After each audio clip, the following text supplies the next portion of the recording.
The Gulf constitutes the extended neighborhood of India, separated only by the Arabian Sea. And the Gulf countries, namely Bahrain, Kuwait, Oman, Qatar, Saudi and UAE, they all have emerged as a major trade and investment partners for India.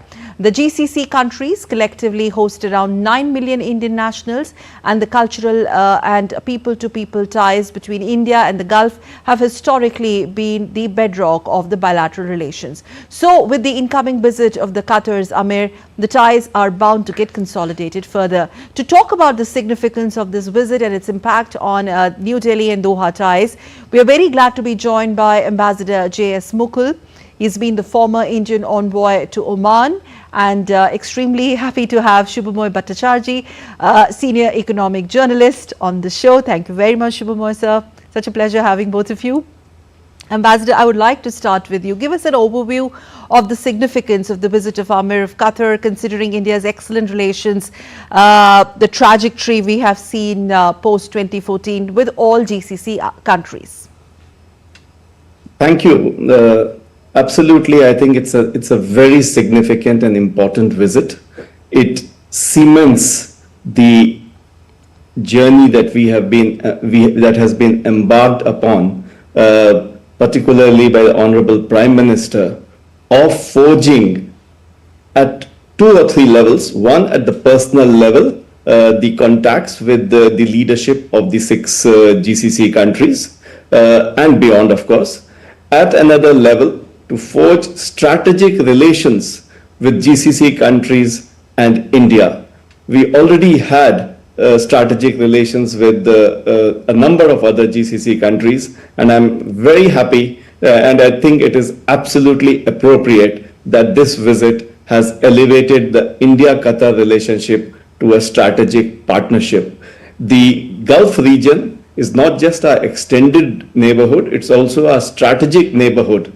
And we are joined, we are not separated, I would say, but we are joined with the Gulf by the waters of the Arabian Sea and the Indian Ocean. So in all manner from all aspects, this is an absolutely important visit, and I think it is reflected in the raising formally raising the level to a strategic partnership. We had already seen strategic elements in this relationship. For example, last year, a long-term agreement had been reached for supply of 7.5 MMTs of LNG for a period of 20 years. So this is no longer a transactional relationship. It is not a relationship of convenience. It is built on the solid background of bedrock of historic trade relations, of people-to-people contacts,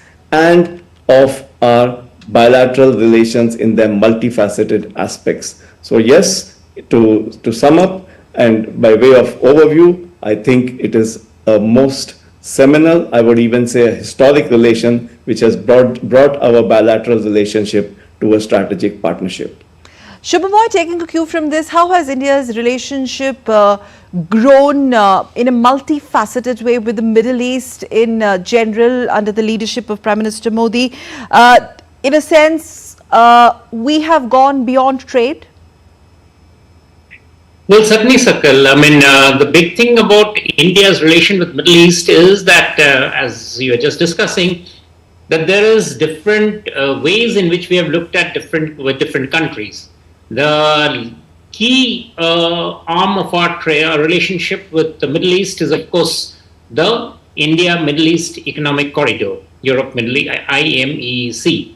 Now, that is a breathtaking corridor in terms of the sweep of the ambition, in terms of what is being planned, and it has definitely caught the attention of the world as a very viable and a very powerful connecting stream from India's west coast going on to UAE, to Saudi Arabia, on to Israel and Europe. Now, you would notice, Sakal, that while it brings in several countries into that corridor, Qatar is one country which is actually not there.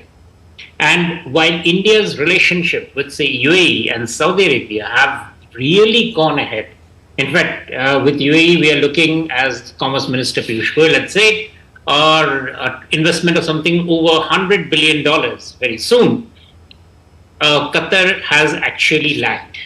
And so today's visit by the Amir of Qatar starts to bring that deficit into consideration to try to see what are the major issues. You'd see that the first thing that's happening is Qatar Investment Authority, yes, which has got an investment of just about $1.5 billion in India, is now going to be majorly looking into Indian sectors where it can promote. Now, as you know, India is probably the best market that for these countries to invest in. But while UAE and Saudi Arabia have taken the leap and have really moved ahead, Qatar is now getting into the strategic partnership that India and Qatar have signed. Therefore, comes at the right time because it shows Qatar the opportunities that lie if they strengthen ties with India. Yes. Yes, okay. Ambassador Mukul, now since 2014, Prime Minister Modi's foreign policy doctrine, how do you see getting more proactive when it comes to the GCC or Middle East outreach, with a significant focus on the Middle East outreach, and to that, this visit of Emir, which comes close on the heels of Prime Minister's visit to Qatar last year? I think you were with us on the same show. We discussed it then as well. Yeah, no, it's very clear that there has been a conscious effort to reach out to all the countries, not just of the GCC or the Gulf, but also the larger Middle East. And there, as I said, the Honorable Prime Minister has forged personal relationships with the leaders of many of these countries or most of these countries, and also in terms of the substance of the relationships. Just to come back and give the example, since we are the context is Qatar today, to give the example that while our bilateral trade is about 14 billion, a target of doubling it in the next 5 years has been fixed during this visit. As was already mentioned, with regard to investments, the total FDI from Qatar into India is about $15 billion, and now that is sought to be scaled up, and new sectors have been identified like renewable energy, smart cities, technology, startups. And in technology, it's the cutting edge technologies of AI, robotics, and so on. So trade, investment, and then we of course come to energy, which has been the basic mainstay with regard to Qatar. Yes. Qatar, particularly the LNG imports. Qatar provides 48% of India's imports of LNG. Now that is a huge quantity given the size, the geopolitical standing of India, but more importantly also the size of the Indian market. Now all those things, and I'd already pointed out, we have entered into a 20-year futuristic agreement which kicks off in 2028. So I think all these elements with regard to Qatar add up to a comprehensive partnership, which I think is epitomized by in the strategic partnership that we have forged today.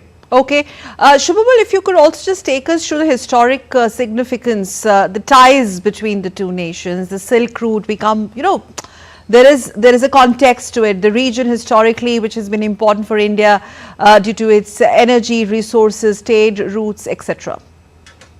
Certainly, and you'd notice that Qatar is in a position where it's something like the bridgehead to Central Asia also, because Qatar has very strong relationships with Iran and other Central Asian countries. Now, that is a very significant position that Qatar has. Also, the other interesting thing that Qatar has, as you pointed out, not just the Silk Route, Qatar has been a position, while when we talk about the Middle East and we are largely we largely talk about the role of Saudi Arabia, Qatar has always been willing to take a different position. And with relations with India, Qatar has basically been the country where there has been a fair amount of Indian presence without any disturbance. And that was something significant. Now, one major thing is that you would realize that today Qatar and UAE both compete for bilateral aviation rights in the Indian market. And it is a very significant exposure or other position for these airlines, which look at India on one side and the European market on one side.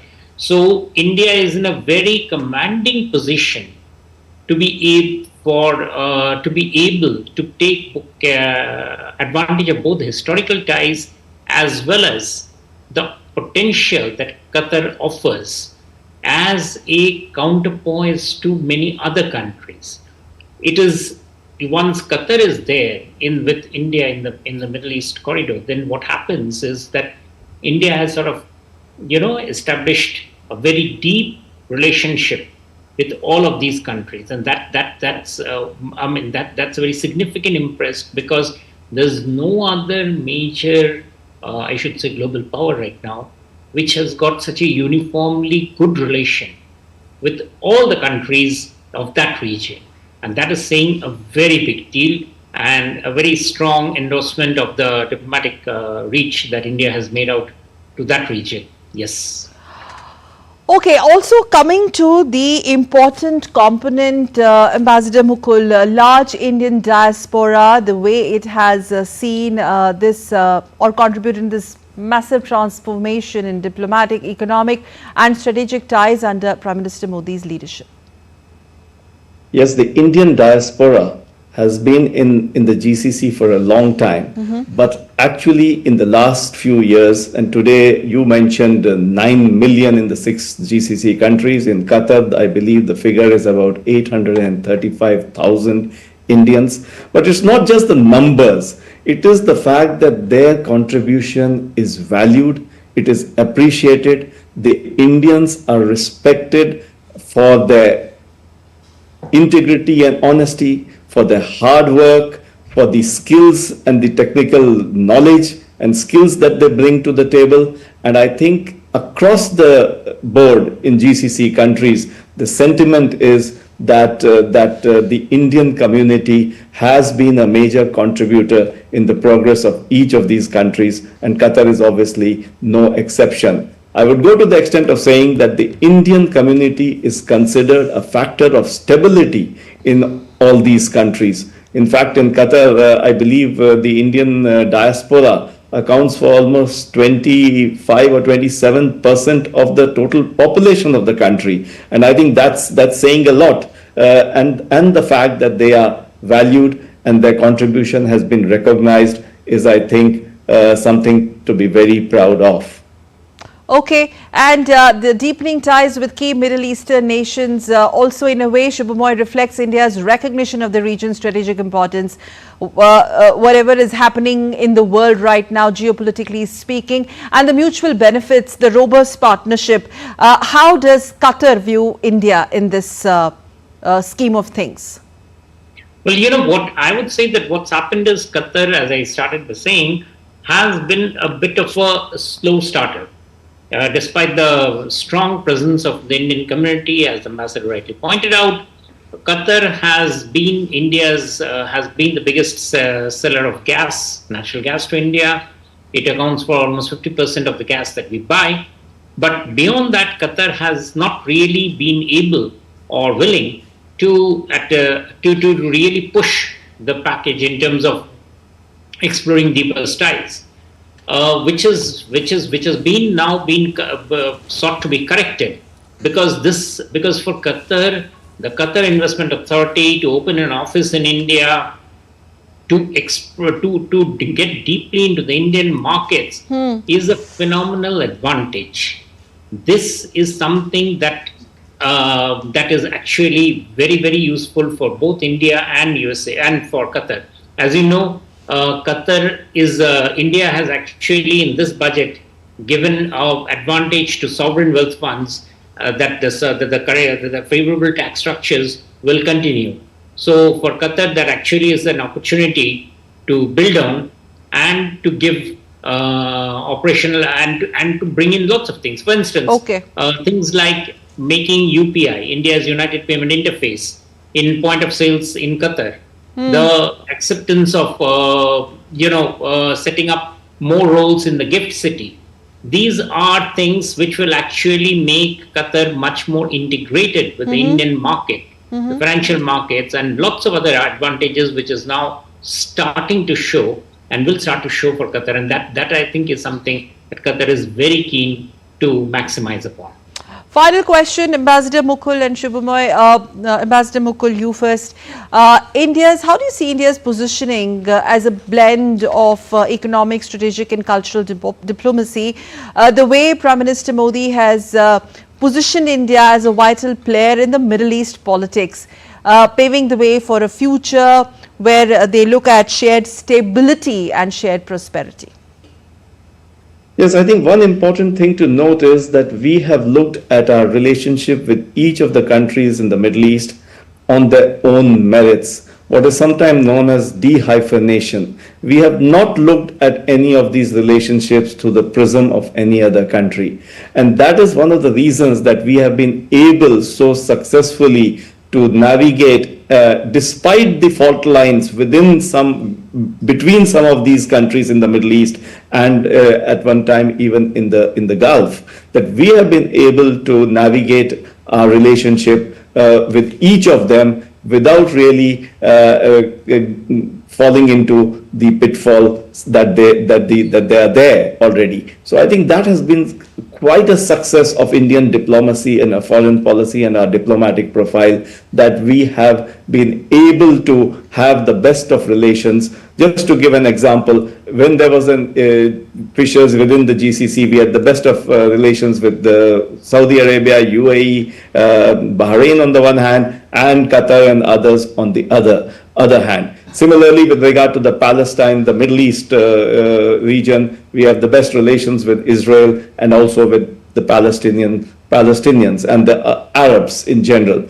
So this, I think, has been the biggest success which we have been able to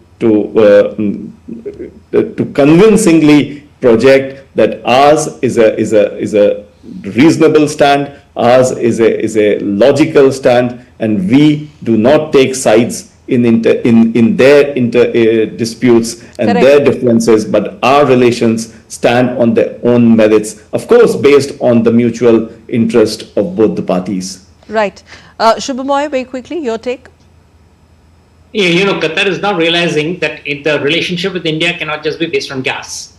Natural gas was a very major part of what India and Qatar deal with, but now India is diversified, and India will be importing a considerable amount of gas from USA and other countries, and Qatar now realizes that it can't just be one horse show, one pony trick. So basically, that is something very major. It was necessary, and it has actually helped Qatar to agree and to diversify, and it helps both India to sort of stabilize and create the energy security that it needs, not just on oil but also now on gas. But for Qatar also to realize that yes, the Indian market is something that they just can't stay out of. Yes, they just can't stay away from. Thank you very much, gentlemen. Subhomoy Bhattacharjee and Ambassador Mukul. Thank you for joining, both of you. Thanks. Thank you.